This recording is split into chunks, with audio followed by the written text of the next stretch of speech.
இப்பொழுது நீங்கள் பார்த்தீர்களா இருந்தால் வடக்கு மாகாண சபை இயங்கிக் கொண்டிருக்கின்ற காரணத்தால் வடக்கு மாகாண சபை சில விடயங்களை செய்கின்ற பொழுது அது வடக்கு கூடிய பிரச்சனை முன்னிலைப்படுத்தப்படுகின்ற நிலைமை இருக்கிறது நாங்கள் மறக்கவில்லை.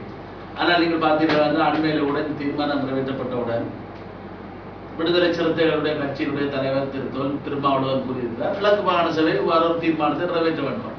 ஆனால் அவர்களுக்கு கள நிலைமை புரியவில்லை. அங்கே ஒரு தீர்மானத்தை நிறைவேற்றுவதற்கு எங்களுக்கு பெரும்பான்மை கிடையாது.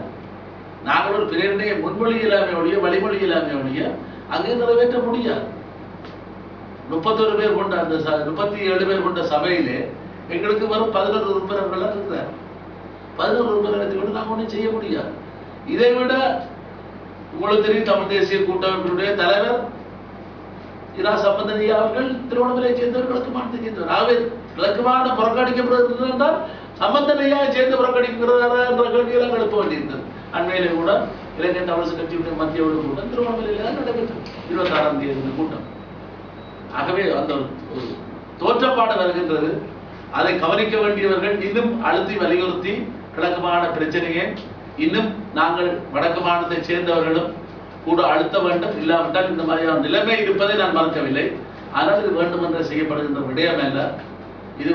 இது நிச்சயமாக தூதரகங்கள் நீங்கள் பார்த்தீர்களாக இருந்தால் அவர்கள் ஒரு கொழும்புக்கு வருகிறார்கள், இலங்கை என்ற வகையில் தென்னிலங்கையை பார்க்கிறார்கள்.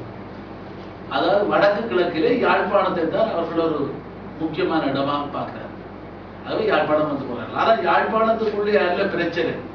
பிரச்சனை யாழ்ப்பாணத்திலும் இருக்கிறது, வன்னியிலும் இருக்கிறது மிக கடுமோசமாக. அதே மாதிரி கிழக்கு மாநிலத்திலும் இருக்கிறது. ஆகவே அவர்கள் போக வேண்டிய இடம் வன்னி தான். ஆனால் அவர்கள் வன்னியை யாழ்ப்பாணம் வருகின்ற பொழுது அந்த வன்னி நிலவரங்களை நாங்கள் அறிந்து கொள்ளலாம் என்று அங்கே இருக்கக்கூடிய மக்கள் பிரதிகளை சந்திக்கலாம் என்ற அடிப்படையில் பார்க்கிறார்கள் அவர்கள். ஆகவே அந்த செயலாளர் மட்டத்திலே வருபவர்களோட அரசு தலைவர்களாக முடியாவிட்டாலும் கூட அவர்களையாவது ஆக குறைந்தது எல்லோரையும் இல்லாவிட்டாலாவது ஒரு சிலரையாவது கிழக்கு மாகாணத்திலே சந்திப்பதற்கான முயற்சிகளை தமிழ் தேசிய கூட்டமைப்பு செய்ய முன்வர வேண்டும் என்பதுதான் பலருடைய விருப்பமாக இருக்கிறது. நாங்களும் அந்த விருப்பத்தை ஏற்றுக்கொள்கிறோம். அவர்கள் கொழும்பிலே வந்து சந்திக்காமல் எங்களை நாங்கள் திருவண்ணாமலையில் சந்திக்க தயாராக இருக்கின்றோம் சொல்லி திருவண்ணாமலையில் வச்சு சந்திப்பதன் ஊடாக கிழக்கு மாகாணத்தினுடைய முக்கியத்துவத்தை அழுத்தம் கொடுக்க வேண்டும் என்பதுதான் எங்களுடைய விருப்பம்.